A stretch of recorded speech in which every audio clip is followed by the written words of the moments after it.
শহরের রাজকন্যা রূপের জাদু এনেছি।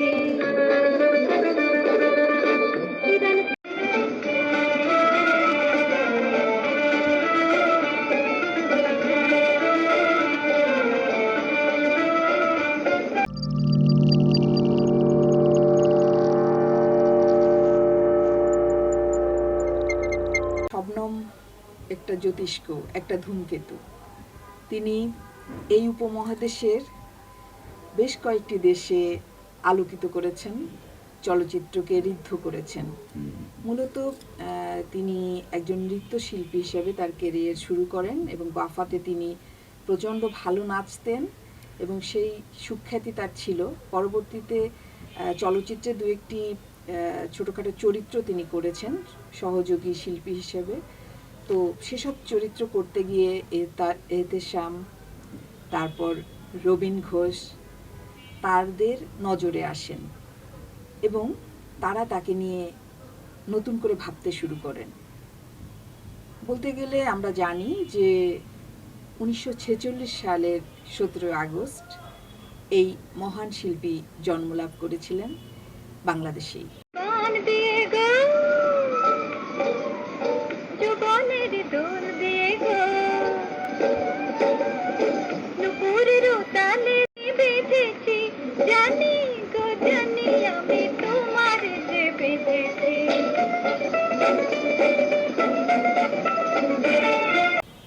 তারপর তিনি ভারত এবং বিশেষ করে পাকিস্তানে তার ক্যারিয়ার শুরু করেন।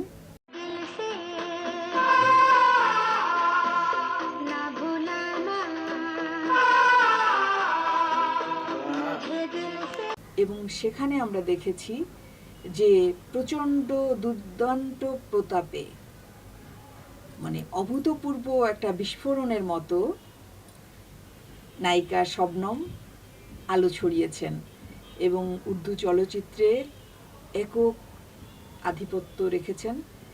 প্রচুর ছবি তার আছে, সবগুলোই ব্যবসা সফল এবং বলা হয়ে থাকে যে তিনি যখন পরবর্তী সময় বাংলাদেশে আসেন তখন এই চলচ্চিত্র শিল্পে শূন্যতা তৈরি হয় পাকিস্তানে এবং সেই চলচ্চিত্র শিল্পটি তখন থেকেই আসলে নিরানন্দ এবং মুখ থুবড়ে পড়ে বলা যায়।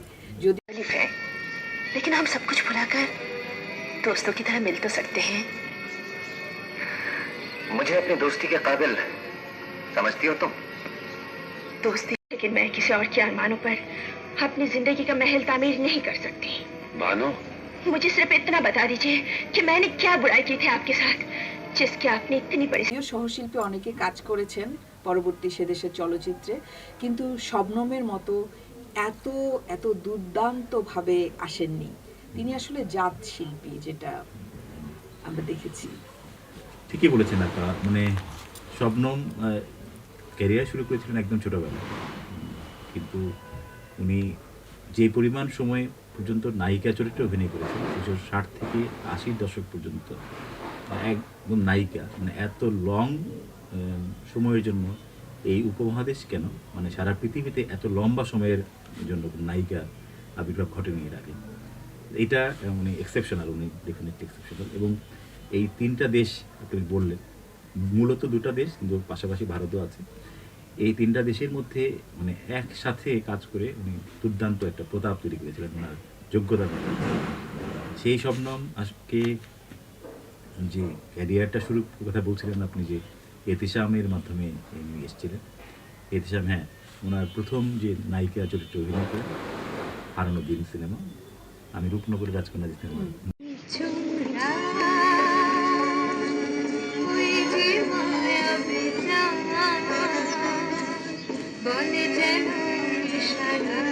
গান এবং খুবই জনপ্রিয় গান। কিন্তু এটার পরিচালক কিন্তু ছিল এহতেশামের সহকারী পরিচালক মুস্তাফিজ পরিচালিত এই সিনেমাটা, এবং যথারীতি রবিন ঘোষ শবনমের জীবনের অন্যতম পার্ট হয়েছিল পরবর্তী সময়ে, আপনি নিশ্চয়ই সেটা জানেন এবং বলবেন। তো রবিন ঘোষ এই সিনেমার সঙ্গীত পরিচালক ছিলেন। আমি ওই গানটা একটু শুনতে চাই আপা। আমি রূপনগরের রাজকন্যা রূপের জাদু এনেছি, ইরান তুরান পার হয়ে আজ তোমার দেশে এসেছি, আমি রূপনগরের রাজকন্যা, রূপের জাদু এনেছি। একদম প্রচন্ড চমৎকার একটি গান, এবং শবনমকে এখনো মনে হয় যে এই সময়ে তিনি আমাদের সেই আনন্দের খোরাক, যে একটা চলচ্চিত্রের যে সৌন্দর্য, চলচ্চিত্র যে মোহিত করে দর্শককে, এই গানটি এখনো আমাদেরকে মোহিত করে, আকৃষ্ট করে। এবং সেজন্য তিনি একজন নৃত্যশিল্পী, সেখানে বোঝা যায় যে তিনি একদম ভেতর থেকে যে নাচটা করেছেন সেটা তার রক্তে মিশে আছে, তাকে শেখাতে হয়নি, তাকে সেভাবে স্ফুরণে তিনি নিজেই যথেষ্ট। এবং সেই আমাদের চলচ্চিত্র বোদ্ধারা যারা তার ঠিকই চিনেছিলেন যে শবনম তিনি সেই যে গোলাপের পাপড়ির মতো বিস্ফারিত একজন শিশিরের মতো, তিনি আমাদেরকে বিন্দু বিন্দু শিশির দিয়ে সিক্ত করেছেন। আসলে শবনম কে আমি বলবো যে শবনমের তৈরির পেছনে এহতেশাম, রবীন ঘোষ।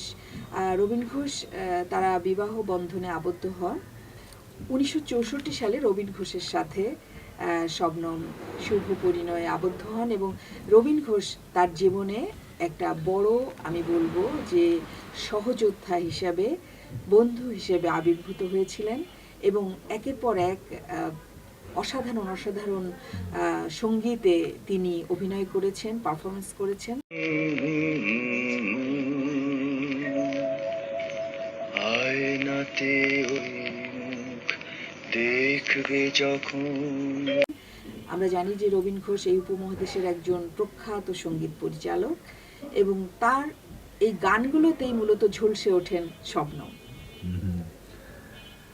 এই রবীন ঘোষ আসলে নেপথ্যের মানুষ, কিন্তু ওই সময় যেটা ছিল যে গান যখন রেকর্ডিং হতো সেই সময়ে নায়ক নায়িকা অন্যরাও আসতেন, মানে আমাদের যেরকম এখন নাটকের রিহার্সেল হয় সেই সময়টা ওরকম ছিল আর কি, একটা টিম ওয়ার্কের মতো ছিল। এবং যখন উনি আসতেন ওই যে আবার লিপসিংয়ে ট্রাই করতেন, ওই সময় রবীন ঘোষ আসলে শবনমের প্রেমে পড়েন, এবং এক পর্যায়ে তার যে সহকারী পরিচালক মুস্তাফিজ সহ অন্য যারা ছিলেন তাদেরকে বলেন যে আমি আসলে তাকে পছন্দ করি, তাকে করবে, তাকে বলা যায় কি হবে, এবং তারা সেটা বলেন শবনম।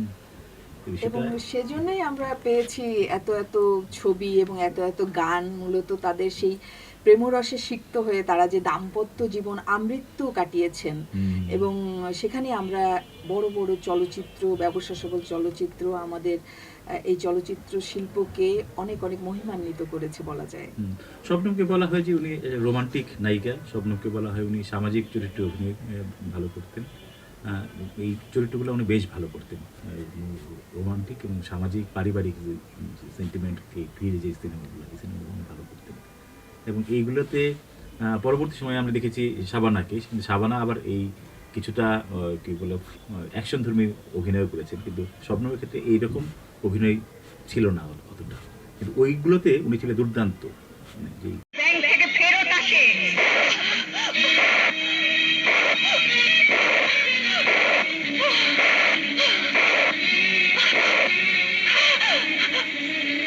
অবশ্যই তিনি গ্ল্যামারাস চরিত্রে অনবদ্য ছিলেন, গ্ল্যামারাস চরিত্র, এবং যেগুলো আমাদের একদম আমরা দেখতে চাই মধ্যবিত্ত সেন্টিমেন্ট নিয়ে, ব্যক্তিগত বা সামাজিক বা পারিবারিক যেসব ছোটোখাটো আবেগ অনুভব, এগুলো নিয়েই আমরা শবনমকে দেখেছি দুর্দান্ত অভিনয় করতে। হোটেলে থাকবে সে কেমন কথা? সংসারের হাল যখন তোমার হাতে, তখন ডোবালে তুমি ডোবাবে আর ভাসালে তুমি ভাসাবে। এবং সেখানেই আমরা পেয়েছি কালজয়ী কিছু গান রবীন ঘোষের মাধ্যমে, এবং আরও অন্যান্য প্রথিতযশা সুরকার, গীতিকার, চলচ্চিত্র পরিচালক তার সংস্পর্শে এসেছেন, এবং একে অন্যের কি বলবো পথবন্ধু হয়ে গড়ে দিয়েছেন আমাদের চলচ্চিত্র শিল্পটাকে।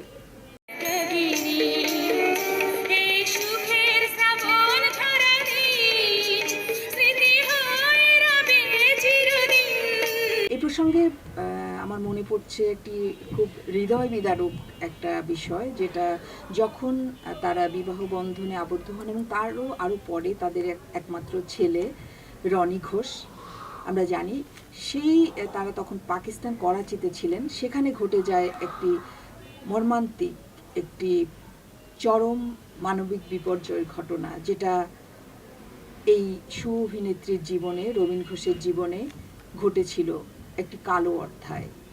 সেটা আমরা জানি যে পাকিস্তানে তখন তৎকালীন তথ্য সচিব, সেই নাম নাই বলি, আপনারা ইন্টারনেটে পাবেন তার নাম। তো সেই তথ্য সচিব এবং তারা 5-6 জন গিয়েছিল, অতর্কিতে হামলা করেছিল সেই করাচির বাড়িতে।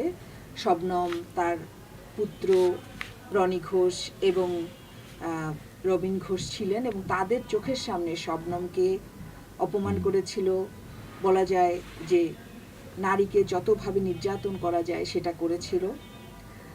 তো সেই বিষয়ে কিন্তু তাদের দেশ পরবর্তীতে অনেক কিছু, যেহেতু শবনমের চলচ্চিত্র বন্ধুরা ছিলেন, তার সাথে অনেক অনেক বড় বড় মানুষেরা ছিলেন, রবীন ঘোষের সাথে ছিলেন, তো সেজন্যে তারা কিন্তু চূড়ান্ত রায়ে সেই সব দুষ্কৃতিকারীদের ফাঁসি হয়েছিল, 5 জনেরই ফাঁসি হয়েছিল। কিন্তু আমরা দেখি যে এই বিচারের বাণী নিভৃতে কাঁদে, বা এর পেছনেও অনেক কিছু আছে, যে অপরাজনীতি, খারাপ মানুষেরা। পরবর্তীতে দেখেছি যে এই মামলাটিকে অন্য খাতে প্রবাহিত করা হয়েছিল। প্রথমত আসলে এটা ওরা ডাকাতির কেস বলে চালিয়ে দিয়েছিল। পরে যখন বিভিন্ন দিক থেকে প্রেশার আসে, কারণ শবনম তখন এত জনপ্রিয় যে এই বিষয়গুলোতে মানুষ সহজে মেনে নেবে না। এই আশপাশের দেশগুলোর কথা বললাম, সেই দেশগুলোর থেকে ওই প্রেশার থেকে মূলত পরে ওরা ইনভেস্টিগেট করে এবং তাদের যে রায়টা হয় সেটা হয়। কিন্তু প্রথম অবস্থায় ডাকাতি বলে চালিয়ে দিয়েছিল, ডাকাতি করতে এসেছে। কিন্তু এটা যে একটা মানে আক্রমণটা সংঘবদ্ধ ছিল, পরিকল্পিত ছিল, এটা প্রথম অবস্থায় তারা করতে পারে। এবং তখন জিয়াউল হক ছিলেন সেই প্রধান। তো সেই সময় তারা সুবিচার পাননি, তারা আইনের ফাঁকফোকর বলে বের হয়ে যায়।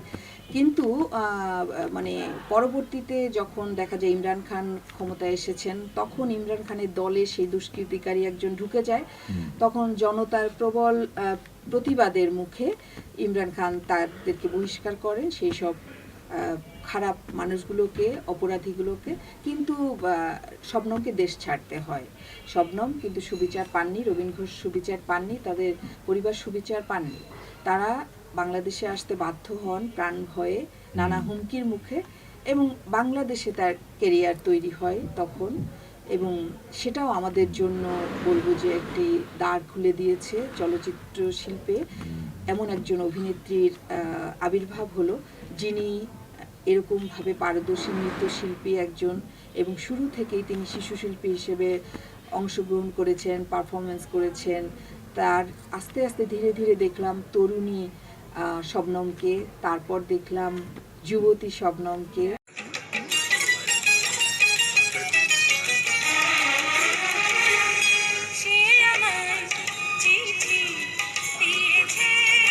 এবং তারপর একেবারে শেষে দেখলাম তার যখন স্বামী মারা গেলেন, তখন তিনি চলচ্চিত্রকে একেবারেই প্রায় ছেড়ে দিলেন, কারণ তিনি শোকাহত হয়ে পড়েছিলেন বোধ করি, বা তাকে হয়তো চলচ্চিত্র বিমুখ করেছিল। তা না হলে হয়তো আরও অনেক অনেক চলচ্চিত্র আমাদেরকে তিনি উপহার দিতেন। চলচ্চিত্র শবনমের ওই ঘটনার পরে যে বাংলাদেশে আসলেন, উনি আসলে 1999 পর্যন্ত, একদম 1999 পর্যন্ত উনি পাকিস্তানের নাগরিক ছিলেন, এবং 1999 পর থেকে কিন্তু আবার উনি বাংলাদেশের নাগরিক।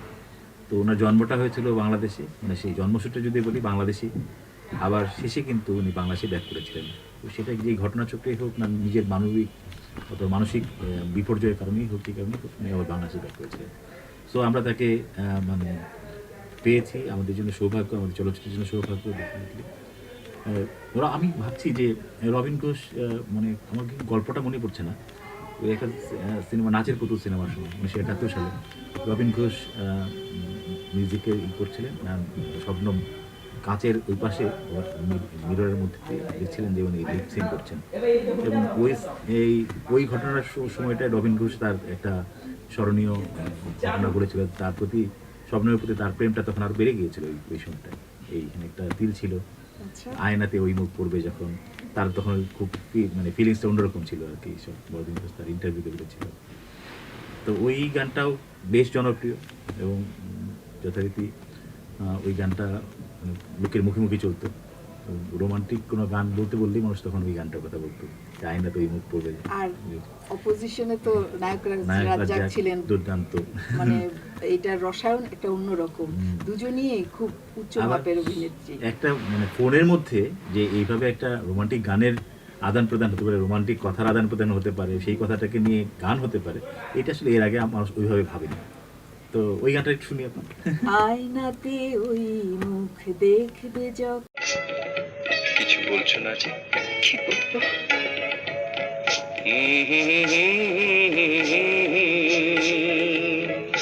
কি চমৎকার আবেগময়, মানে এত আধুনিক, এত কন্টেম্পোরারি, এটার মানে আবেদনটা মনে হয় যে এখনো নতুন।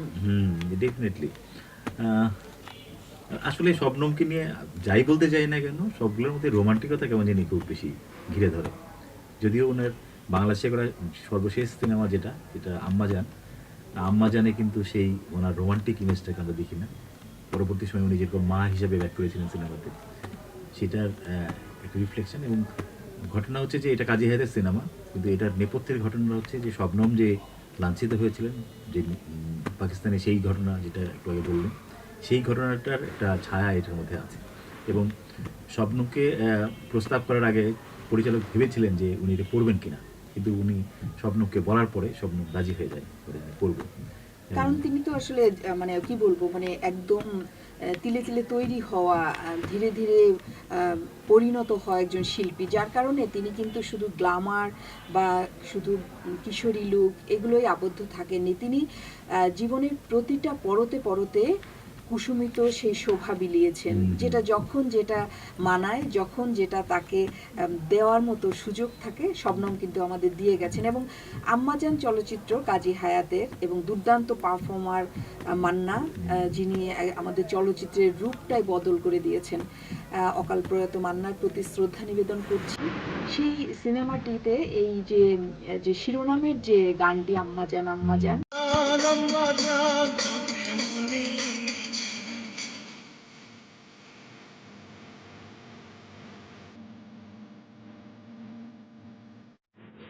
এটি আয়ুব বাচ্চু লিপি। এবং অনেকে বলে থাকেন যে আয়ুব বাচ্চু এই গানটির জন্য কেন জাতীয় পুরস্কার পেলেন না। এটা আসলে আমারও প্রশ্ন, যে এত ভালো একটি গান এবং এত ব্যবসা সফল একটি চলচ্চিত্র এবং অসাধারণ একটি মানে ব্যঞ্জনা, এবং বলা যায় যে সত্য ঘটনার একটা মেলবন্ধন, সত্য এবং কল্পনার, সেটা একটা বহুমাত্রিক চলচ্চিত্র। আমাদের চলচ্চিত্র শিল্পের কথা বললেই আম্মাজান চলচ্চিত্রের কথা আমাদের অবশ্যই স্মরণ করতে হবে।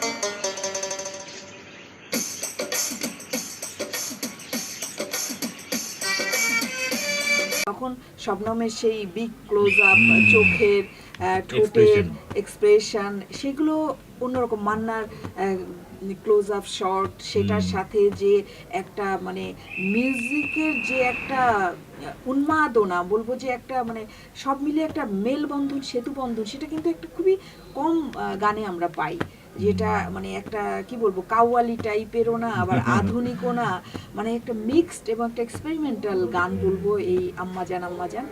আশা করি দর্শক আপনারা শুনেছেন, আপনাদের নিশ্চয়ই অনেক পছন্দের গানটি। না, আয়ুব বাচ্চুর এই এক্সপেরিমেন্টের যোগ্যতা ছিল, উনি এটা করেছেন বিভিন্ন সময়ে বিভিন্নভাবে করেছেন। কিন্তু আমি এই স্যাড বিষয় নিয়ে শেষ করতে চাই না আমাদের আজকের অনুষ্ঠান। আমার শবনমের ফেসটা মনে আসলে যেটা মুখে আসে সেটা হলো যে তোমারে লেগেছে এত যে ভালো।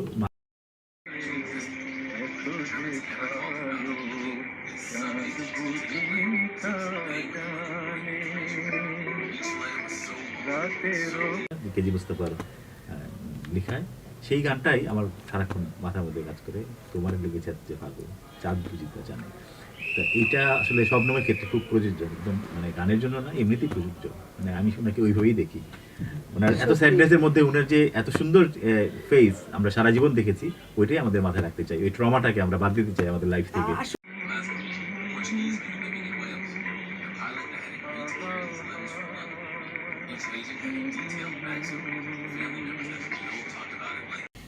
তুঝে আশা তোমারি নামে, লা লা লা লা লা লা, আকুল ভোমরা বলে যে সে কথা, বাতাসের কানে কানে লা লা লা লা লা লা। অসাধারণ একটি গান, ধন্যবাদ কখনো সবাইকে, পুরান হবে না। ধন্যবাদ সবাইকে, আপনাকেও ধন্যবাদ আমাদের অনুষ্ঠানে আসার জন্য। দর্শক অনেক ধন্যবাদ আপনাদেরকে। নয়েজ এন্টারটেনমেন্টের সাথে থাকুন এবং আপনাদের ভালো লাগলে আপনাদের মতামত জানান। আপনারা কি ধরনের ভিডিও চান, কোন অভিনেতা অভিনেত্রীর কথা জানতে চান, আমাদেরকে অবশ্যই কমেন্টে জানাবেন। আমরা কৃতজ্ঞ থাকব। অসংখ্য ধন্যবাদ। ধন্যবাদ সবাইকে।